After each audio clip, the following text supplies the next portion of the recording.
लखनऊ आज दिनांक 4 अगस्त 2024 को निर्धारित कार्यक्रमानुसार लखनऊ स्थित ब्लॉक दारुल शफा कॉमन हॉल में उत्तर प्रदेश चतुर्थ श्रेणी राज्य कर्मचारी महासंघ का द्विवार्षिक अधिवेशन चुनाव संपन्न हुआ। अधिवेशन की अध्यक्षता महासंघ के पूर्व प्रदेश अध्यक्ष संरक्षक श्री TN मिश्रा ने की तथा संचालन प्रांतीय महामंत्री रामनरेश यादव द्वारा की गई। अधिवेशन में प्रदेश के समस्त जिलों के राजकीय विभागीय कर्मचारी व उनके प्रतिनिधियों ने भाग लिया। अनेक विभागीय कर्मचारियों ने शासन स्तर से लंबित 7 सूत्रीय मांगों को रखकर महासंघ से त्वरित द्विपक्षीय वार्ता कर उसका समाधान कराने की मांग की गई। अधिवेशन के दौरान प्रांतीय महामंत्री रामनरेश यादव ने बताया कि उनके 7 मांगे शासन में निस्तारण हेतु लंबित है, जिन्हें यथाशीघ्र निस्तारण हेतु कार्यवाही की जाएगी। तत्पश्चात अधिवेशन के कराने हेतु उत्तर प्रदेश सचिवालय के अध्यक्ष यादवेंद्र मिश्रा चुनाव अधिकारी तथा ओमकार तिवारी सहायक चुनाव अधिकारी तथा गोपी कृष्ण श्रीवास्तव सहायक चुनाव अधिकारी के रूप में नियमानुसार पदाधिकारियों का चुनाव संपन्न कराया जाए, जिसमें निम्नलिखित पदाधिकारी निर्वाचित हुए। TN मिश्रा संरक्षक, सेवानिवृत्त सचिवालय से मनसाराम प्रदेश अध्यक्ष, पंचायती राज विभाग रामनरेश यादव, महामंत्री वित्त विभाग पद पर निर्वाचित हुए राज नारायण पाठक, प्रदेश कार्यवाहक अध्यक्ष सिंचाई विभाग प्रमोद दीक्षित, प्रदेश वरिष्ठ उपाध्यक्ष प्रदेश अध्यक्ष कॉमन हॉल के में जो द्विवार्षिक अधिवेशन चतुर्थ श्रेणी राज्य कर्मचारी महासंघ का आयोजन किया गया है, इस अवसर पे अपने वरिष्ठ जनों का आशीर्वाद लेते हैं। आप सभी मीडिया के साथी, चैनल के साथी जो आए हैं, हृदय तल से आपका हार्दिक आभार अभिनंदन करते हैं और हमेशा आप इच्छा करेंगे कि आप सदैव संगठन का सहयोग करेंगे।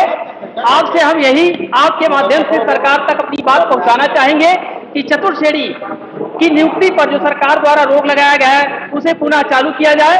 पुरानी पेंशन क्योंकि बुढ़ापे का सहारा होता है, लास्ट में 60 साल सेवा करने के उपरांत वो कर्मचारी का हक होता है पुरानी पेंशन बहाल करने पर भी जोर दिया जाएगा।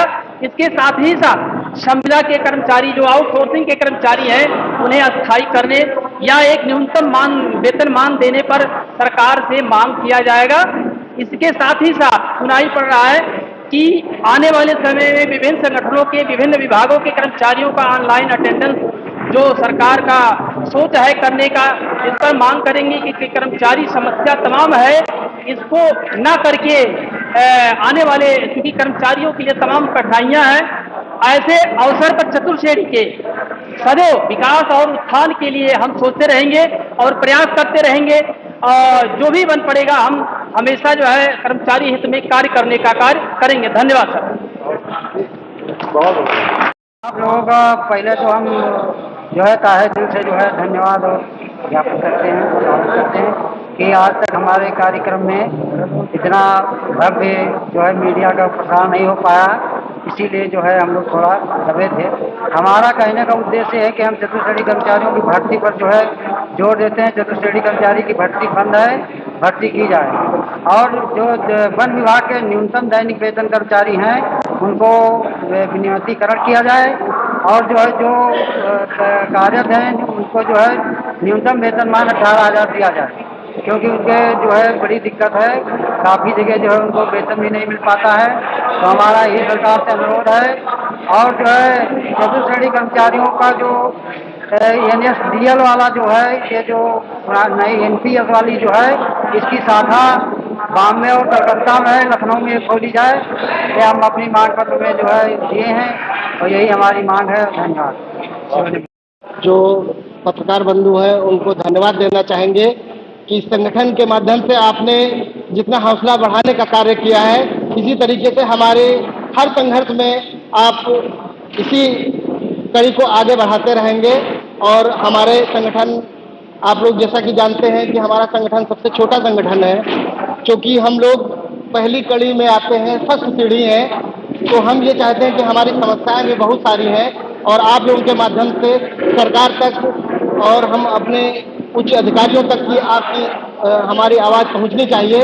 और जैसे कि अभी हमारे महामंत्री जी श्री रामनरेश जी ने बताया कि हमारे जो वन विभाग में कर्मचारी कार्यरत हैं उनको न्यूनतम वेतन की बहुत पुरजोर लंबे समय से लड़ाई चल रही है और इसको प्रमुखता से रखने की आवश्यकता है। और न्यूनतम वेतन के साथ साथ जो विनियमितीकरण का मामला है वो भी प्रमुखता से आना चाहिए।